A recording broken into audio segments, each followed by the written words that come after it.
This is SimNews.TV, and you're listening to and watching the Super League show. Good evening, everybody. It's been a bit of a while, unfortunately, since the last time we did a show, but there's been all sorts of things going on here at SimNews.TV. Kacper's in his 4th year at university, so he is literally on the verge of passing out. Ben has been busy with all sorts of work, and don't even get him started on the word boss, otherwise he might break something. And then there's me, who's been commentating on everything from Mazda MX-5s to Ferraris to virtual motorsport, and possibly even 3 or 4 flies climbing up my wall. It's been that crazy. So that's been us for the last few weeks. I'm Jake Sanson. With me, as always, is Ben Willis and Kacper and Ben. Good evening, chaps. Great to be with you again. I've missed this. I have missed this. Yep. It's been great fun. Obviously, we're all in our obligatory team wear because obviously we've decided that seeing as how we're on visual as well as audio, we should really milk it. So, Kacper, which team is thankful for your promotion this evening? Well, it's not a team, but it's a track more than anything. It's Nürburgring when I was at the Nordschleife. So, yeah, the Nürburgring. Freaking, how can you not love the Nordschleife? Classic, not cliched in the slightest. Love it, Kacper. Awesome. Ben Willis, who's paying your dime this week? I wish they were paying me. Marussia, so I got picked this up when they unfortunately collapsed, but about £5 or something. So yeah, where it would price. Yeah. I'm sure there's people all over the entirety of Europe who have Marussia coasters that they pay 20 pence for. Yeah. Awesome. I'm milking Trade Price Cars Team Hard after a 2nd consecutive podium in a 2nd consecutive weekend of the BTCC. We've been waiting for a Team Hard podium for ages, and then we had one at Brands, one at Donington. Oh yeah, the win is round the corner, guys. Anyway, so let's get straight in with the GPVWC Super League, or as we now, of course, refer to it, the WTF1 Super League. Oh yes, that's been a really exciting start to the season. We obviously rounded up Australia pretty much a few weeks ago. So let's move straight in there with China. Risto Capit, class of the field with a blistering pole time ahead of Alex Siebel on the soft tyres. What a shame, though, it would have been for Alex Siebel to be up there at the front of the grid, but he tangled with Right Kilk on the first lap, ending his race. Lights the flag domination from Risto, though, built an early gap over Lopez and Borja Milan, actually, with great starts. Edge with a Masters of Overtaking and strategy. They turned around starting from the back of the grid in P21 and P25 from penalties into a double podium, P2 and P3. Absolutely superb job from them. Also, great work from Jeff Fournier from P24 to P10. Nordsian, way off the mark, though, mustering 2 points from David Vidic in P14. Oh, how times have changed in the last 12 months. That was China. Then we move on to Azerbaijan.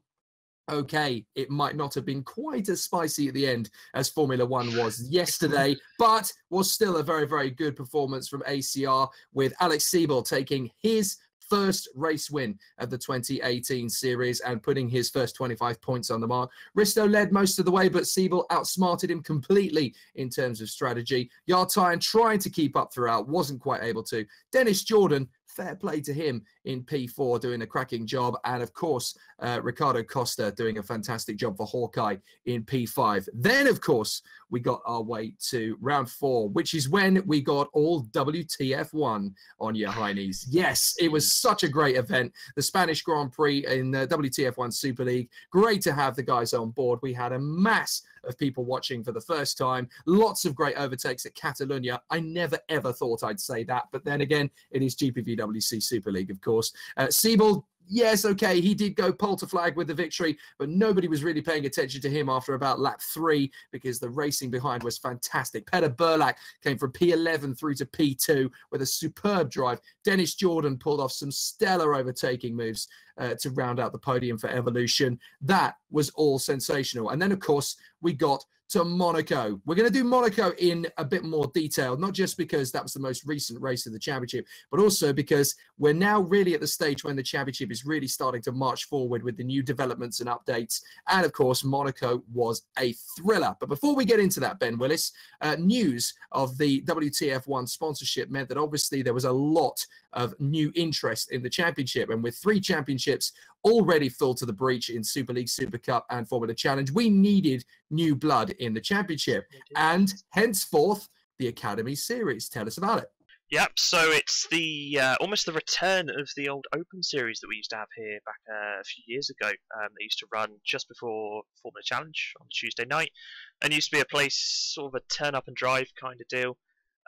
That's actually been almost brought back by ACR. They're running a little promotion to bring back the series as the Academy series, and it will run on, I believe, it's alternate Tuesday nights to FC.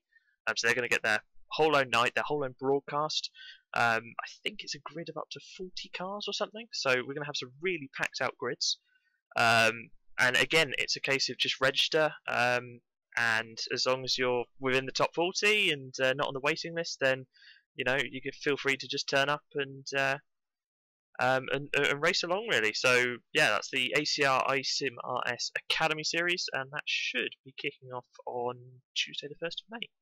I have to say, I have actually been a part of one Open Series race back in 2016, I think in Australia, and I actually got picked up by the Academy team for the next race or something along these lines, and managed a fairly good race as well. So definitely, it's something that if you're interested, show yourself in the Academy series, and who knows, maybe you'll get picked up into Formula Challenge to give yourself a proper go.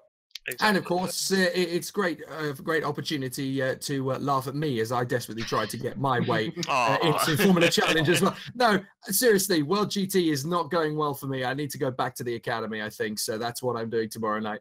Anyway, it's great to see that. I think pretty much all of the 40 seats are booked as well, which is amazing. So we're going to see some great racing tomorrow night. Make sure you tune in for that on GPVWC. Right, qualifying, Monaco. This was always going to be very, very close. There were a lot of back-of-the-grid penalties, of course, due to an issue regarding track limits at Turn 9 back in Spain. That has already been gone into in masses of details on the forums. If you want more details, then that's where you need to go to get all the info. That's not for here. However, qualifying at Monaco, Liam Duval bagging pole position. A bit of a false dawn with his back-of-the-grid penalty, but definitely, Kacper, a chance to prove a point. I mean, yeah, there's definitely. It's always a bit sad when you have a back of the grid and then you show that you have the pace to be on top. But then again, that's just the way that life goes in racing, doesn't it? It's you get a bit lucky here, unlucky here, and then on the bright side, at least he was in front of all the bogs. That's very true. He was the leader of the bogs. I'm not entirely sure we can get away with that phrase for too much longer before someone takes offense. But anyway, it works quite well. And of course, it gave us a really, really fantastic grid at the front end of the field, but also at the back end of the grid, because you really got a complete lottery, Ben, coming into this race as to who was going to benefit the most. Exactly, yeah. And I mean, obviously, we didn't go into too much detail, but there obviously were a lot of back of the grids from Spain, and there were some quite big names in there as well who actually got caught out. So the likes of Florian Gaia for Street Fighter in there, Peter Burlak for Edge, he was caught up in it all. Alex Cooper and David Fidett for Norton as well, so both of them having to go to the back of the grid. Risto Caput as well was another big notable exception from the front of the field there. So it made for a pretty crazy, topsy-turvy qualifying session. And there's a few people as well who were just sort of not quite on the pace maybe as we'd expected. Dino Paolini down in 19th, maybe a bit more from him. He's been sort of more a mid-pack driver in terms of overall race pace. But yeah, it was a bit of a crazy session, really. So although Liam Duval got the fastest lap in qualifying, in terms of the starting positions on the grid, it ended up with Alex Siebel and Dennis Jordan on the front row of the grid, Jarl Tyen for Edge and Jeff Fournier for Epic Racing on the second row of the grid. P5 and 6 were Yuri Kasdorp and Michael Ayres. Then we had Adam Maguire for Hawkeye in 7th on the grid, making his debut for the team, by the way. Mark Hutchinson in 8th place for Flag to Flag, a great performance from him in qualifying. And then we had Mike Quint for Adonis and Osvaldo Angeloni for Red Archer in position as well. That was the top 10. Then we went into the race and, well, all changed from there. Let's put it that way. Alex Siebel already had the back foot going into the race itself because he was under pressure right from the word go. But his teammate, however, had the race to forget. This was never going to be Risto Capit's march forward. He was involved in a multiple pileup and a bag of technical issues encountered. Apparently, he had a monitor power lead which disconnected mid-race. So how on earth he's still managed to get to the flag in all of that is an absolute mystery. But it was a really scary moment for a lot of drivers there, Ben, with several of them into the wall at turn 1. It compromised at least 5 to 6 drivers' races right from the off. Yeah, there's unfortunately not a very good pile up at turn 1 as well. The one that I picked out on this when I was watching the stream was actually lap 1 at Portier. After the hairpin, there was another, big 6 or 7 car collision. One of them got flicked up into the air, I think, and again, Risto Capit was caught up in that as well. It was just one of those things with Monaco, unfortunately. It's so tight, and when we've got such a big grid trying to get through there as cleanly as possible, sometimes you are just going to get that odd slip up. And I know a few people were wondering if the race should have been red flagged on race 1, on lap 1 even. And it's a bit of a tough one, really. We have some interesting rules, to be fair, around red flags here. Usually we need about 5 people to have retired on the first lap. That didn't happen, so the race director saw it fit to carry on. Some people were a bit unhappy with that because obviously the track had been a bit blocked and they felt they'd been a bit impeded unfairly, but race director's decision, it's his discretion to carry on with the race, and he did indeed. So yeah. It's a difficult one, but obviously it's racing, it's Monaco. It's almost to be expected that there's going to be those issues. So we'll just have to move on and hope that that kind of thing doesn't happen again.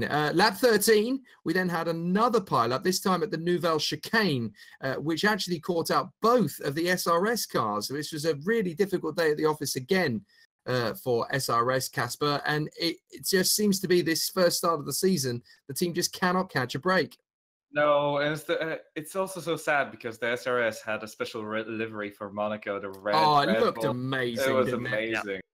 But no, it was both SRS, and I think there were multiple other cars. I'm pretty sure Risto Capit got involved in this one. Pretty much every incident we talk about, I think we can add the rest. Yeah, he was there. Risto Capit somewhere, there, yeah. But to be honest, I'm not entirely sure what precisely caused the accident.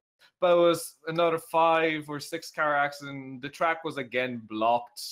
Just cars everywhere. It was literally just after the Nouvelle Chicane, and it's just too sad for the SRS. And hopefully they're gonna be able to pick it up in the latter parts of the season, because at the moment they're just not having too much luck. No, it looks as though both Flo Geyer and Ben Horrell are going to have to be a mighty bit patient as they continue to develop the car and hope that luck turns their way. The next major incident that happened in the race was a good 16 laps later when Liam Duval managed to, he made a really difficult mistake, which I didn't pick up initially on commentary. I then had to go back and watch it again. He ended up spinning at turn 1, and he actually ended up driving the wrong way in his attempts to get back onto the circuit, and ended up hitting 2 drivers as he came back onto the circuit as well. A major mistake there, Ben, and it shows that, Liam Duval really under pressure this time. Yeah, and it's really easy to do that into turn 1, actually, to just sort of hook the inside curb, and unfortunately, the Superleague car gets really unstable if it's if it gets any air under it, or if the rear tyres lose that little bit of grip. And unfortunately, that's what he's done. He's just taken too much curb into turn 1. The rear end's come round on him, and at that point, you're blocking the track, unfortunately. And there's nothing you can really do, especially if you're coming round as well. It's a blind entry, or blind exit even, out of Saint-Devoux. And that's exactly what happened for, you guessed it, Risto Capit. Who, unfortunately, he got caught up again. Really wasn't his day in terms of luck. But nothing Duval could have done. He was stuck in the track. He's going to have to try and reverse to get out of it. There were a couple of issues there, though, because what happened exactly was there were 2 drivers that were involved in that, including Risto and somebody else. I can't remember exactly who. But what happened was Liam was sideways onto the track. There was one driver which tried to go near the on the outside of him, near the wall. And he literally, as the driver started coming, he's backed right into his side pod. So that was number 1 problem. Second problem was when that happened, he stopped for maybe like 5 seconds, and Risto Capit was already coming across the pit exit essentially, just to avoid Liam. And then as he was maybe about 4 meters away, Liam started to accelerate forward because he just didn't see Risto coming, and he blocked his way. Otherwise, if Liam just didn't accelerate, there wouldn't be that problem. I think it's maybe just a bit of awareness of what's going around on the track. It's not very easy, especially if you don't have something like virtual reality or triple screens. You may not be able to see to your sides. Exactly, that's what I was about to say, actually. It is really hard if you don't have virtual reality, if you don't have triple screens. If you're just on a single screen, it's really hard to tell, what's your left and right. If you're sat in the middle of the track, you're not necessarily going to be able to see what's coming up the hill. And maybe that's what happened to Deval as well. Obviously, we don't have track map anymore that we used to have in DirectX 9 or Rfactor 1 as well. So you can't necessarily tell if someone's coming up to turn 1 or something. And if you need to be, if you need to stay stationary, at some point you're going to have to move if you're blocking the track. It's just one of those things, unfortunately, with Monaco. It's hard luck for everybody involved, but I'm sure Deval will take that as a learning experience. He showed great pace, obviously, in qualifying, so he's definitely got the pace there. Just needs a little bit more luck, really. But of course, with Risto Kacper getting involved in that incident as well, I mean, it turned out that Monaco 2018 in WTF1 Super League for Risto Kacper is going to be remembered as the Days of Thunder race, basically, isn't it? Hit the pace car because you hit everything else out there and you want it to be perfect. It was one of those, unfortunately. So we'll move on. Only 3 drivers in the end, would you believe, on the lead lap at the end of this race at Monaco. I mean, I knew the pace was going to be fast here this time, Kacper, but 3 cars on the lead lap? I don't think anybody expected that one. No, I think we would have 4 cars, if not for something we'll mention with Fournier that happened. But it was the pace from the leaders was absolutely intense, and of course the lap is only a minute and 7 seconds, or thereabouts, minute and 10 seconds in the race, perhaps. But that basically means that if you do get a proper lead, and if there are a lot of crashes, a lot of contact, you will see people maybe pitting more, maybe something happening, and it's nearly inevitable that you will have drivers go down a lap. But what's incredible is that 2 drivers were very close to each other within a second on the front. Second driver was over 50 seconds behind, I think. Yep. And so we barely even had 3 drivers on the lead lap. That's very true, actually. Those 2 drivers battling for the win all the way through, though. Alex Siebel and Jarl Tyne. Tyne did an absolutely cracking job in the first phase of pit stops to get himself into that battle in the first place because he had Dennis Jordan and Jeff Fournier to deal with.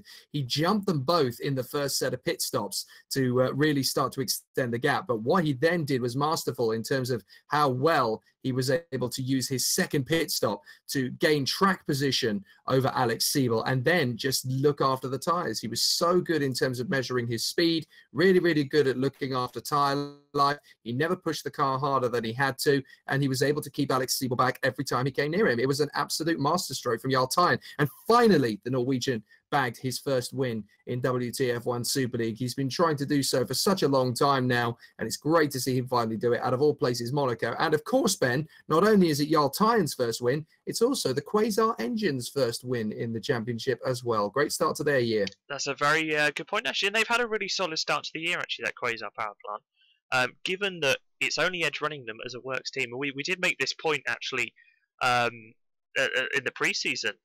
We were a bit surprised, I guess, when nobody decided to go with Quasar. But indeed, Edge have sort of carried that on. They've done as well as they could with it, and done really well there with a win for Tyne. It's a really good result. He totally deserved it. Great strategy, and I have to say I was a bit caught off guard actually whilst watching it. I thought Siebel had it in the bag, only for Tyne on the final stop to go for a brilliant, undercut even. And pulled out a really good strategic move. Managed to get past Siebel, that way. Didn't have to resort to necessarily a massive battle on track. And Siebel just couldn't quite keep up with him in that final stint. So brilliant drive from them. Really well deserved first win. It makes me think, Kacper, that this year, in particular, we're not really going to have one standout dominant display like we did last year from Rudy Van Buren. I mean, we're 5 races in and we've had 4 different race winners from 3 different teams. So I get the feeling that, okay, ACR Zakspeed may have the pace initially, But this year could be a really interesting one where even the likes of Risto Capit and Alex Siebel are going to be looking over their shoulder all season long. I think you're very right. And we've seen that at the end of last season as well. A lot of drivers did start to... Rudy did run away with a lot of the races, but we still had drivers like Jarl Tyen actually start to put up a fight. But this season, it's a lot closer from the very start. And by the looks of it, we do have ACR who's very fast. But we see Liam Duval. We see Jarl Tyen. We see just many drivers be there. And on occasion, Jeffrey Fournier. And yeah, I think you're right. I think there's just, it's going to be tight everywhere. I think ACR has a little bit of an edge, possibly just the drivers maybe a little bit more, maybe a bit more consistently quick.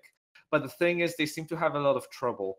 And just it all kind of boils down to, can they manage to take their advantage and forge it into a championship by the end? Because at the moment, we're already 5 rounds in and they're not ahead, even though they, if you look at qualifying and if you look at their pace in the races, you'd think that that one of them should be surely way ahead of everybody else.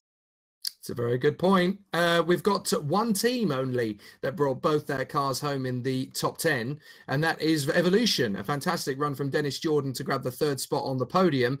For his teammate, Tom Parker, an amazing comeback from down in the doldrums to work his way up through the field. He was so bitterly disappointed after qualifying. He was very vocal about, my car's got no grip, I've got no pace, I've got no feeling comfortable with the car, and he came through to 6th position just by keeping it flat out for 78 laps and being on it. He was an absolutely brilliant fighter, as we know Tom Parker to be. It was great to see him come back, and I think hopefully more drives like that through the year, Ben, we'll get to see him at his best throughout. Totally. I thought, well, to be fair, Evolution have been doing really well since the start of the season. They've, Dennis Jordan's constantly been up there, scoring some really good points to them. Tom Parker has had a bit of a tough run at Azerbaijan. I know he had a little bit of an accident there, and a couple of times now he's had to come from the back of the grid actually and just work his way through, try that different strategy to get past. And indeed, that's what he's done here. He's started P25 on the grid, which at Monaco is back at the last race, to be honest. Yeah. And when you're that far down, you sort of think, well, there's no hope for me here. You can't really pass Monaco at all.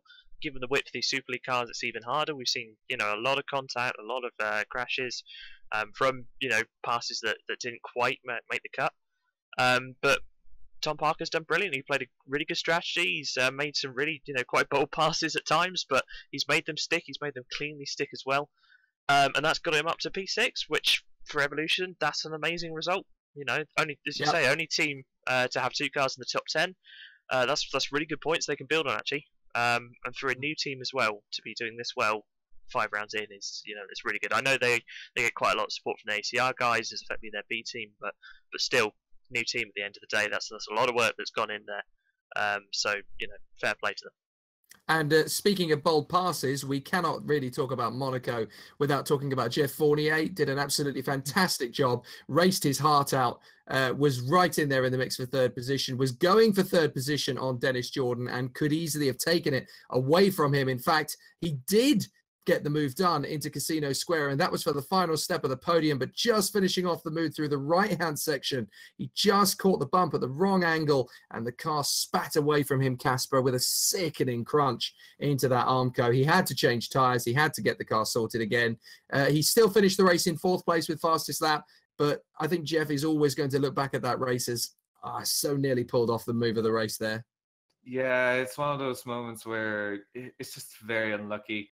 It's so easy to, when we look at the cars, we could see how they were going across the bumps everywhere in the race. And it was just that one unfortunate bump where maybe the car was a little too far on the edge. And yeah, I mean, it's kind of a heart-shattering kind of a shattering moment for when you basically had it, and then suddenly it just all goes away from you. But still, to be honest, the 4th place for Fournier, let's remember that this is, I think, his first full season, isn't it? So, yes, it is. Yeah.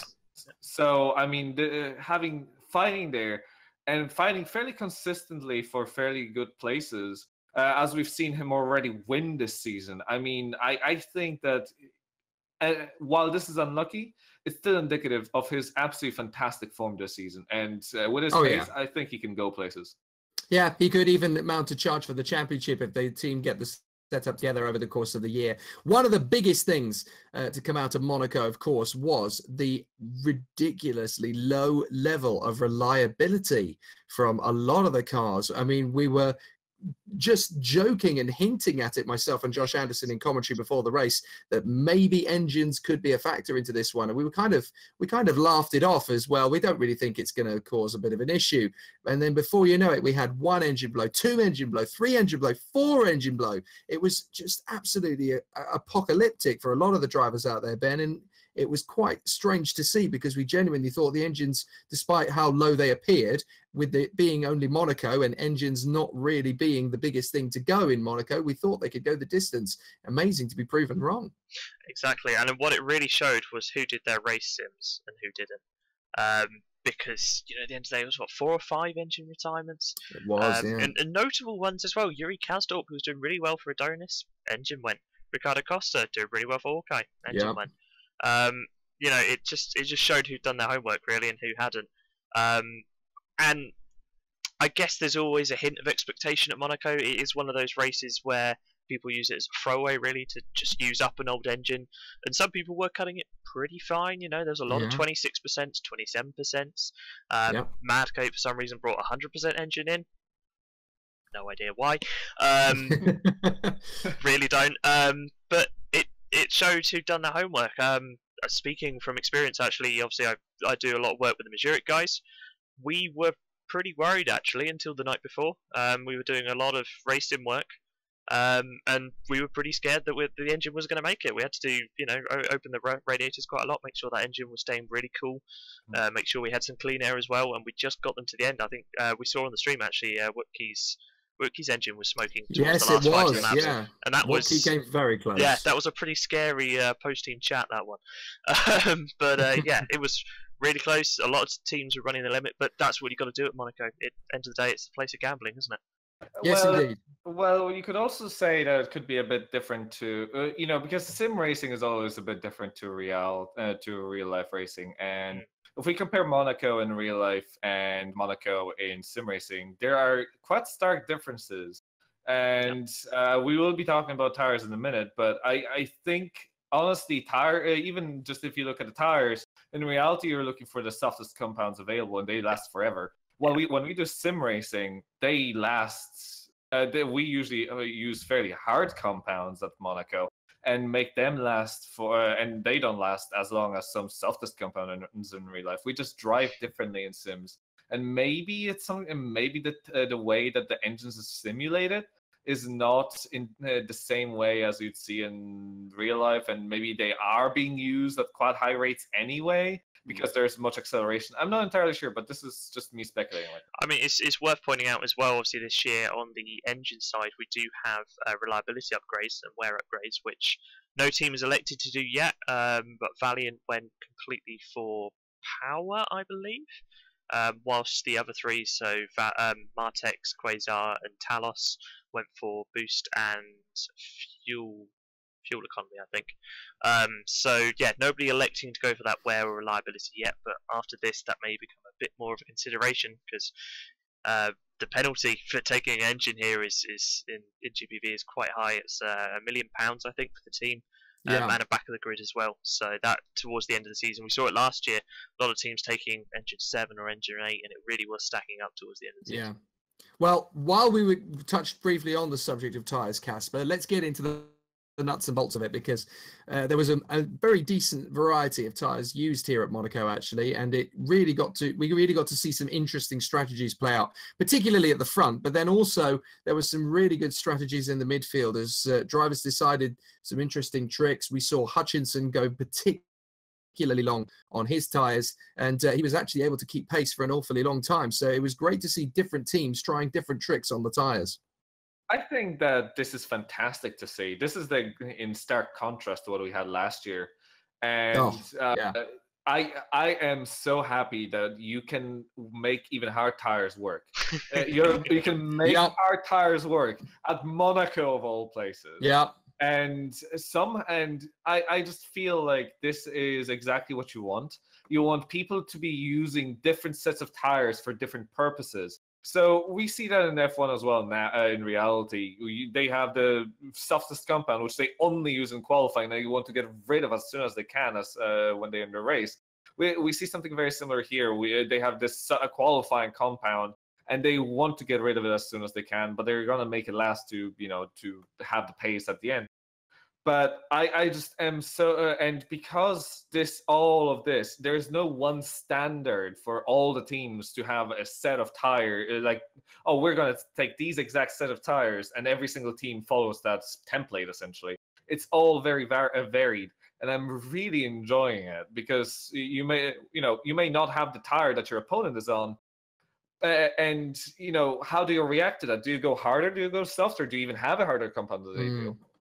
I think Kacper does make a good point there, actually. I think if you look back at last season, we got to races where everybody would just pick the same 3 softest compounds, and it did come a bit boring in terms of strategy. Here, every race, someone has tried to do something different. We've seen hard tyres come into the play. We've seen mediums be used quite a lot as well. Soft tyres that weren't getting used at all last season, all getting used now. There's a lot better offset between the tyres. There's that option of doing a different strategy that might just work, and we saw that at Monaco. Yeah, it's kind of why we do this ultimately. Why we have this very interesting mix of strategy. Why we have the car development. It almost all of the pieces of the puzzle for what WTF1 Super League actually stands for and why we race the way we do was demonstrated beautifully in Monaco. It was one of those perfect races where we got to see everything good about the league in one go. Obviously, we've touched a little bit on Jarl Tyne, incredible pace through his tyre strategies and through his 2 pit stop strategies. Same over Siebel, only beating him by 0.2 of a second after a gripping race, 2 or 3 more laps, and it could easily have gone in a different direction. You mentioned Hoekstra, of course, from Mesurek. He did a grand job, to be fair, and I reckon he could easily have been within the top 5 if things had not quite gone against him. We had Ayres obviously having some lagging issues. He actually ended up lagging into him, which meant obviously both of them ended up compromised. However, Fernando Alonso clearly was watching the stream because he nicked an idea off Wopke Hoekstra. He lost the wheel and got it back to the pits. And I genuinely thought when he lost the wheel, oh, that's it, game over. But no, Hoekstra had clearly been channeling his inner Gilles Villeneuve and thought, oh, I can get this back to the pits. It's only a wheel, no problem. Got it back to the pits and got back into the points and finished there. Absolutely brilliant stuff. And I bet you guys were grinning from ear to ear at Mesurek, Ben, when you saw that one. Did you think the race was over for him at that point, surely? Yeah, it was a tough one, to be honest. I wasn't necessarily in contact with them whilst watching the race. I was watching with a couple of other guys, but it was going really well actually. In both Mesurek's, in the top 10. Dino was running his race, doing really well. I'll let you into a little secret. Wopke wasn't necessarily going to race till about 10 minutes before. Oh, really? He was having a lot of PC issues, to the point, his CPU was not having a good day, to be honest, and there was a genuine chance about 5-10 minutes before that I may have had to have jumped in with 0 practice, which would not have gone well. So it's brilliant that we resorted to getting Wopke to take the side off his computer and point a fan at it to keep it cool, and it was going really well. And then unfortunately, I think Iris had a bit of an internet lag, unfortunately, and that's one of those things in sim racing, and that was the cost Wopke the use of one of his wheels. I think it was his front left that went. But he managed to get it fixed, kept it going, and Mesurek's first of all points. So that's that's really good from a team point of view. And I think that showed that the pace is there now. They just need a bit more consistency and a bit more luck. Pretty impressive stuff, it has to be said. The last team I really want to focus on in some detail here, Kacper, is Flag to Flag. Obviously, the guys that everybody was scratching their heads wondering where their position in the championship had come from. Nobody's asking that anymore. I mean, we've had 5 races with this team in the championship, and they have more than shown their worth. And for the first time, of course, they actually got to lead the race because Michael Hutchinson, on his longer strategy, was out in front of Alex Siebel. Held on beautifully well, I have to say, when you're up against the ACR Zach Speed crew, and he's obviously going to be faster. I mean, Michael held on for such a long time before Alex finally got through. And then he just decided, well, I don't need to be keeping him behind me anymore. I'm going to let him through, continue on my strategy. and he kept track position throughout, using the hard tyre to good perfection. P5, a worthy result. I think it's a very, very worthy result. And to be honest, it's yeah, I think we gave a lot of flack to flag before we started, before the season started, before they could prove themselves. And I think you're right. They have proved themselves now in terms of that they deserve the spot. They have definitely been up there and doing their level best to fight for the best places, and they've been. I'm pretty sure they've been scoring pretty consistently throughout the season so far. So I think that it was, in the end, it is definitely a right choice that they're here. And Hutchinson, I think we're all rooting for somebody who goes on that one odd strategy and does his absolutely level best to just keep it going and make it work. And to keep anybody behind you when you're on the hardest compound of tire, it's always Masterful. impressive. It is very impressive. So let's talk about the championship standings, because it's all got very close as a result of that race at Monaco. Leading the championship now is Jarl Tyen after his victory in Monaco, just by the 1 point to Risto Capit. 1 further point back to Alex Siebel, so 2 points covering the top 3 in the Drivers' Championship. Then we have another 5 points back, Jeff Fournier on 65, Dennis Jordan on 58. Rounding out the top 10, we have Peter Burlak, who failed to finish sadly in Monaco, on 42.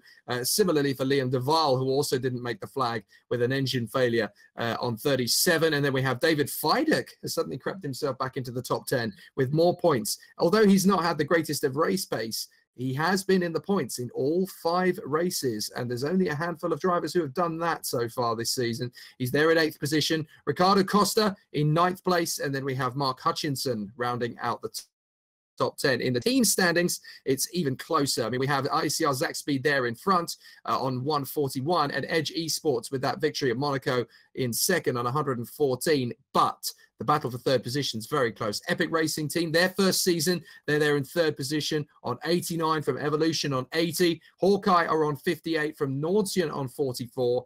Storm Racing have 37. Flag to Flag, a brilliant first season for them on 34, with Red Archer on 28 and Eval on 27. Still a long way to go.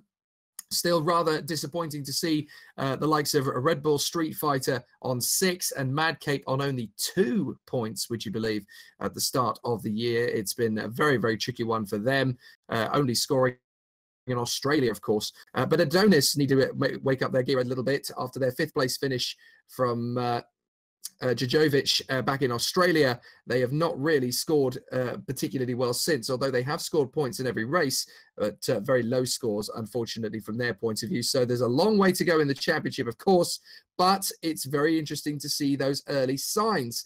Let's talk about the best and worst. It's going to be a tough one this time, perhaps tougher than it's been the last few times we've asked this question, Ben. Best driver, because there's a good 6 to 7 candidates you could put in for this one. Totally, yeah. For me, it's between Jarl Tyen, obviously for his first Super League win, first win for Quasar, first win for Edge since they rebranded for Wouters. You know, great strategy, great drive, managed to outfox ACR a little bit there on strategy as well. Between him and Tom Parker, actually, for a great surge up the grid from P25 up to P8, P6 even, sorry. And obviously helping Evolution score double points, which, both of them I thought did really well. Obviously, loads of people did really well to A, survive at Monaco, and B, to score points there, but I think those two really stand out for me. Okay, Kacper, who would you say is your best driver of the race? It's funny. I was about to mention that those two are definitely on my list as well. And I think Mark Hutchinson, to be honest, would also be a driver to be on the list, just for the drive on the hard tires.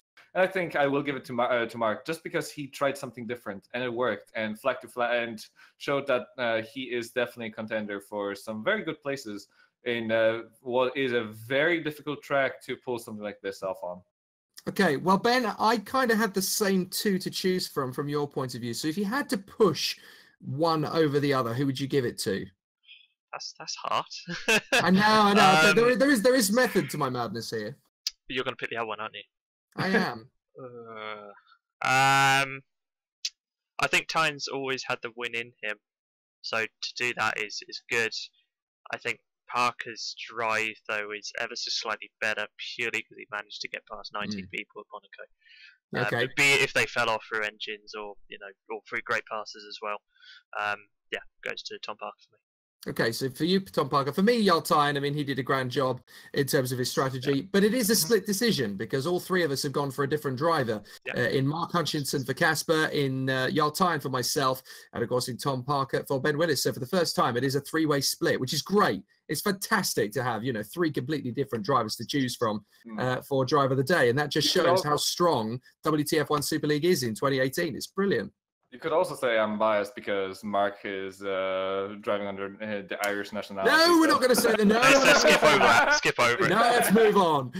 Let's talk about the worst drivers of the day because it's difficult to pinpoint one over the other. I mean, on paper, you would say Risto Capit, but you've got to take what happened to him in context. So would you classify that as worst driver of the day? Kacper, who would you suggest for worst driver of the day? Oh, it's so tough, isn't it? Oh, gosh. Would you give it to one of the Red Bull Street Fighters, potentially? Again. That's the thing. I don't think I'm not sure if it's really their own fault for having the issues they had. I definitely wouldn't give it to Risto. He's been just having a bad day, but seemingly for no fault of his own, really. Oh gosh. Well, in terms of, I'm kind of disappointed in Borja Milan kind of not showing anything better than 15, but it's so difficult. It's just I'm not quite able to pinpoint anybody who's really deserving of the worst driver today. Maybe Liam Duvall for the weird movements in the maybe. But I can't think of anything better. Okay, Ben, did anything particularly stand out as worthy of worst driver of the day? I think this may come across as a bit harsh, but my worst drivers of the day go to anybody who had an engine failure for not doing a race distance. Really? Okay. Because it's something that could quite easily have been spotted if they'd done a race stint. And that's what people should be doing at Super League level. Personally, that's what I feel. And I think a lot of those could have been avoided if they'd realised, right, we're going to be marginal on engines here. Maybe we need to open up the radiators. Maybe we need to shift a bit less. Maybe we don't want to rev the engine as much. Run in a lower boost mode. Just get it to the end. Because at Monaco, that's points if you can get it to the end. A lot of teams lost points here by pushing too hard. I'm going to make a claim for the rookie in the race, Bruno Sousa Ferreira. I just have a feeling that potentially with that squad at Archer, they obviously had two drivers come in Osvaldo Angeloni and Bruno Sousa Ferreira, who hadn't driven for the team thus far this year. Osvaldo, I saw merit because obviously he'd done a grand job in Formula Challenge on Tuesday night. With Bruno Sousa Ferreira, he just did not look like he had any confidence in the car in any way, shape or form. And okay, he kept it going for an awfully long time, but he was making mistake after mistake after mistake. I mean, I wouldn't have done a better job with him with my setup, but if I'd have had a setup at Simply Race, I might have done. And that's a harsh thing to say about a particular driver in WTF1 Super League. So I'm going to give it to Bruno Sousa Ferreira, I think. I just don't think he ever showed any sort of flair at all, which is a real shame. And I'm hoping that for the next round of the championship at Montreal, if he returns, that he'll be able to do a better job. Speaking of teams, best team of the weekend, Ben Willis, what's your call? Evolution for double point scoring. Pretty much that's, in terms of a team's points haul, that is pretty good compared to everybody else to get 2 cars in the points. Well, actually, to be fair, Missouri got 2 points. Point scoring as well. So we can't just say that Evolution did. They got 2 top 10s. I think that's probably the better way. They got 2 top 6s, of course. Well, let's just go up to top 6 then. Yeah, that's big points. That's big points at this level. So exactly. So Evolution for me. Okay, Kacper, any thoughts? I would say the exact same thing. To be perfectly honest, it's I think it's quite clear that Evolution is was just very consistent here, and I think they definitely deserve the team of the day.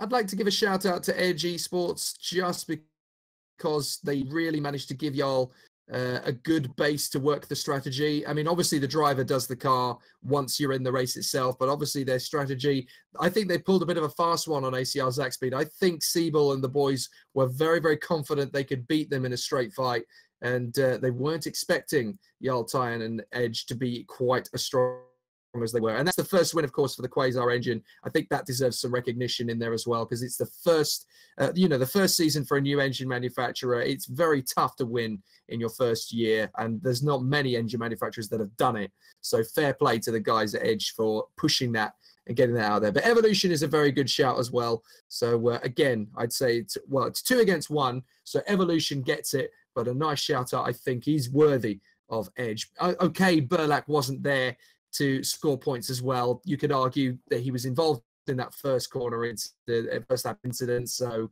that kind of took him out of the running anyway. But who knows where he could have finished? He could have done a very similar job to the likes of David Fidek and Tom Parker to work themselves back into the points. So who knows? Worst team of the race. This might be an easier one to answer, Ben. I don't know what you think. I've got 2 choices here. Okay. SRS. They've had a bit of a run of bad form now, to be honest, and I'd like to see him do a bit better, given the talent that's there now. They're having Florian Guy there. He's obviously a very talented sim racer. I think I can read your second guess based on what's been said already, but let's see what your second choice is. Do you want to guess it, or does it begin with an E? No. Oh, it doesn't. Okay. So I'm actually gonna question again Mad Cape. A, because they're bottom of the standings, but B, I still cannot figure why you would bring 100% engines and waste them at Monaco. Right. Why? Yeah. Apparently, I've had a chat with a couple other managers on the grid, and it is known that they had spare engines they could have used, warm ones, but instead their drivers said, no, can we have some fresh engines? Why? And they just went with it, right? Yeah, okay. I don't really understand at Monaco, to be honest. So I think they've sort of wasted it as well. Fair enough. A tactical decision that could have gone very, very wrong, and to a certain degree sort of did. Let's go with Kacper. What was your thoughts? Worst team of the weekend? SRS just not there. I mean, I'm not entirely sure what their involvement was in that accident. Again, I know both of them were, but it's not even just that. They're both retired after 14 and 17 laps. They're just not there. I think they need to try to break that bad luck and try to get back into the running, because at the moment they're just way behind. I'm going to be quite cruel in my worst team of the weekend, and I don't know if either of you are going to quite see my reasoning for it. Okay. But I'm going to give worst team of the weekend to Idonis. The reason for that is twofold. One of which is the Yuri Kazdop engine failure. Yeah. And to be perfectly honest, that is not a Yuri problem. That is a team strategic miscall, in my opinion. But also, just over the course of the last 5 races, Idonis have had a good car. There is no questioning that. We've had Yuri Kazdorp finishing well in the points on the previous 2 races that he has competed in. Obviously had, a bit of a to and fro with a couple of their drivers, and that's kind of where my issue really lies with the team at the moment. They just do not seem to have solid consistency with a pair of drivers that's going to stick it out for the entire season. And we're only 5 races in, and they're one of the teams that seems to be very fleeting with who they've picked. I mean, for this race, okay, you can argue they brought in a Tuesday night specialist. They brought in Mike Quint, who bagged some points for the team. But in terms of pure pace, Mike was always going to be very up against it. He did a grand job with what he was given, but I don't really think he was ever given much of an opportunity to have, a good feel for the car and get straight in there and get on with a good race. I think he was one of the drivers who benefited from a lot of drivers' misdemeanors. I mean, if you look at the drivers who were behind him at the flag, you've got people like Paolini and Angeloni, who lost time with a lot of pit stop issues. Adam Maguire, who would have been further up the field had he not been tangled up in incidents. Watka, who was up in the top 10 ahead of Mike Quint before he lost his wheel. You've got other drivers who dropped out due to engine problems. You've obviously got Milan, who dropped back. You know, he got very, very lucky to get into the top 10 at all, Mike Quint. And that's not taking anything away from Mike. I think just Adonis really need to screw themselves together again and get themselves back up to winning form. I mean, they're 11th in the Constructors' Championship. And this is a team that was, you know, very nearly on the verge of wins last year with Fran Lopez.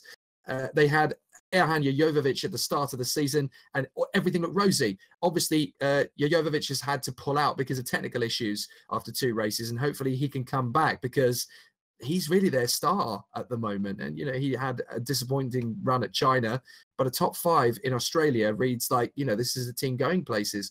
But since then, they've looked very madcape in 2017, I'm afraid to say. And that's harsh. I don't know what you think about that. Well, so I think Adonis are falling into the trap they seem to fall in every year, which is they have a bit of an issue with drive consistency, which they had last year. I think they had something like 9 drivers on the books at the end, you know, in the per race for them. At the moment, we're already at 5 in 5 races. It's not really good enough. I think if you want to win the championship, you need 2 dedicated, consistent drivers. Well, I do have a couple of drivers. Well, I do have a couple of drivers at downforce, so we're getting far. So Adonis have my number. So it better be a good deal. Let's put it that way. It better be a good deal. But if you want someone who could do the whole season, I have a couple of drivers, 2 or 3 drivers actually, who are probably very quick. So next up, we've got Canada. And that's going to be a really exciting one. Of all of the circuits in virtual racing, Gilles Villeneuve is my favorite. I absolutely love it. Any form of sim, whether it be Rfactor 2, the F1 games, Assetto Corsa, Automobilista, whatever it be, I love driving the Gilles Villeneuve circuit. I almost wish I could do the Thursday night race. I can't because I'm obviously in the commentary box. But this is going to be an interesting one because this one is going to be an interesting one for various things. Tyre choice is going to be really exciting. There's 2 or 3 different strategies that could work with Gilles Villeneuve. Engines in particular are going to be really interesting. You've got 2 really long straights, which are going to be pushed to the limit. Particularly in qualifying, you're going to be seeing drivers pushing it right to the ragged edge. This could be really interesting for so many different reasons, Kacper. I mean, we could see ACR Zach Speed really push to the limit of what they could achieve. I think it's going to be very fascinating. I actually raced at Gilles Villeneuve's earlier on today in some Skip Barbers as well. It's a fantastic track, and I think that these cars will lend themselves well to the track. I think we're going to see quite a bit of overtaking and probably some daring moves into the chicanes. But yeah, I think that ACR, this is one of those tracks where ACR will try to get it and will try to run away with it. But we'll see, because maybe Jarl Tyen, after such a high of this race, maybe he will come back even stronger after his win and maybe even show himself to be the dominant force there. We don't know. We'll have to see. But I think that it's shaping up to be a very fascinating race. Ben, any predictions that you can read for us going into this one? What can we expect to see in Canada? I think so. We'll expect to see a lot of upgrades. I think we're back on an upgrade cycle now for Canada, so expect to see the engine providers bring some power or boost upgrades. Teams looking to bring chassis mass upgrades, drag upgrades, anything to try and get that top speed up. And also, the key thing for teams here at Canada is brakes. They really need to think about the brakes. Yeah. There has been a mod update since Baku, when we had a lot of brake failures there. Just to give the brakes a little bit more life, but they're still going to be marginal. Canada is a massive track on brakes, so that's something the teams need to watch out for. In terms of predictions, can anybody stop Siebel? Tyen could again. I think we'll see a big battle there. I'm not quite sure that Capek can get involved. I think maybe, but I think it's going to be between Siebel and Tyen. Interesting. So the Siebel versus Tyen battle could continue then, as predicted, into Canada. We'll have to find out. Do stay tuned, of course, for info on all your favourite SimNews.TV shows in the near future. Super League, of course, is back on the 10th of May, I should say, for the WTF1 Super League Canadian Grand Prix. We are back the week after that, of course. Do follow us on Twitter at SLShowSN. Give us a hashtag If you want to chat to us post-show or even pre-show in readiness for Canada, hashtag SL Show. Subscribe below as well. More than happy to take any questions and thoughts you have or try and read some out over the course of the next few shows. A massive thank you to my colleagues once again, Ben Willis and Kacper Konadichik. It's been great fun being back again. Thank you as ever. Always a pleasure. So, 4 different race winners in the first 5 races and 3 different teams on the top of the dais. 2018 WTF1 Super League just got very interesting. I can't wait to see what happens in Canada. The maple syrup runneth over with great glee as we head to the circuit Gilles Villeneuve. But who will be tasting it on the top of the podium? Find out in a couple of weeks. I'm Jake Sanson. From all of us here at the Super League show, thank you very much for watching and listening, and we'll see you next time.